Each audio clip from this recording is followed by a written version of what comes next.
la posizione di imam piuttosto che prete, quindi non... Però dico, comunque è punita tutte e tre le religioni. Ma lei trova giusto che venga punita un'adultera in maniera così, diciamo, violenta? Ma sai che cos'è la lapidazione? Sai cosa vuol dire? So cos'è la lapidazione. Allora, ma secondo te adesso gliela facciamo vedere è giusto o non è giusto? Non so cos'è la lapidazione. È giusto o non è giusto? Al di là dell'interpretazione che può dare il nostro imam, è giusto o non è giusto che dei musulmani, in nome di un'interpretazione dell'Islam, lapidano oggi nel 2006 una donna? È giusto? Io voglio o sì o no, punto basta. Non rispondo. Come non rispondi? Come non rispondi? Devi rispondere. È un giudice di valore, se o conosce sì bene o la no. religione cristiana, si va a vedere bene, O alla sì fine o anche la no, donna non puoi. nel cristianesimo è molto più sottomessa, cioè Ma non più no, è sottomessa. Nell'Islam invece ha veramente valore alla donna. Sta scherzando? Cioè non c'è da... Non sta scherzando, ha paura. No, non ho paura. Sta scherzando, ha paura. No, scusate, questa è una ragazza... Io vorrei capire una cosa, cioè perché... Cioè il vero alla fine è stato... Non è vero, perché se avessi paura non sarei venuta qui. Questo è vero, infatti grazie di essere venuta. Ha paura di dirlo, ha paura perché non è dotta dell'Islam, ha paura, non essendo dotta dell'Islam, di dire che una donna infedele non deve essere uccisa. Lasciamo parlare lei. Ecco, perché non vuole esprimersi su un tema così delicato?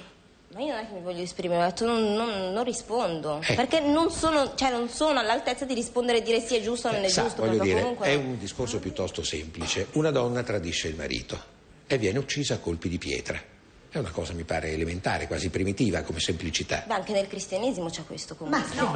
I cristiani, devo dire onestamente, di lapidazioni negli ultimi tempi, le confesso che non... Poi, 2000 anni fa un signore disse, appunto, per fermarli, scagli la prima pietra. Ma questo è un altro discorso. Sono questioni che noi qualche millennio fa abbiamo cercato di risolvere. Le ho fatto la domanda, lasci perdere un momento i cristiani. Va bene.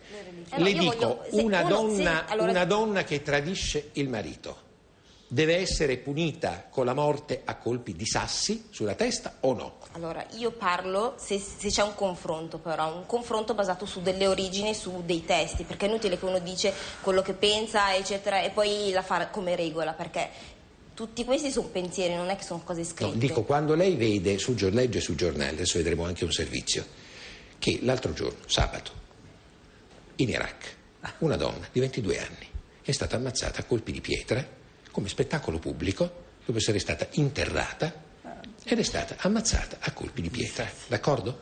Io le chiedo, quella era un'adultera, allora io le chiedo, nella sua sensibilità, nella sua religione, nella sua convinzione, scelga lei la formula, questa esecuzione è giusta o non è giusta?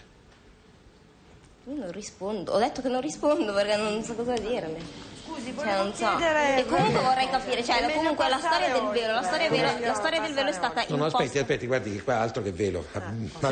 Abbia pazienza, siamo andati molto più... Posso chiedere, perché Prego. Il signore prima ci diceva la lapidazione, ma l'altro giorno non parliamo di 50 anni fa, 100 anni fa, parliamo dell'altro giorno è stata lapidata una donna. Ci sarà qualcuno che avrà emesso questa condanna? Ci sarà qualcuno che l'avrà eseguita? L'avrà fatta in nome di chi? Per conto di chi? 2 minuti di pubblicità, poi vedremo queste drammatiche immagini e chiederemo appunto chi è stato. A tra poco.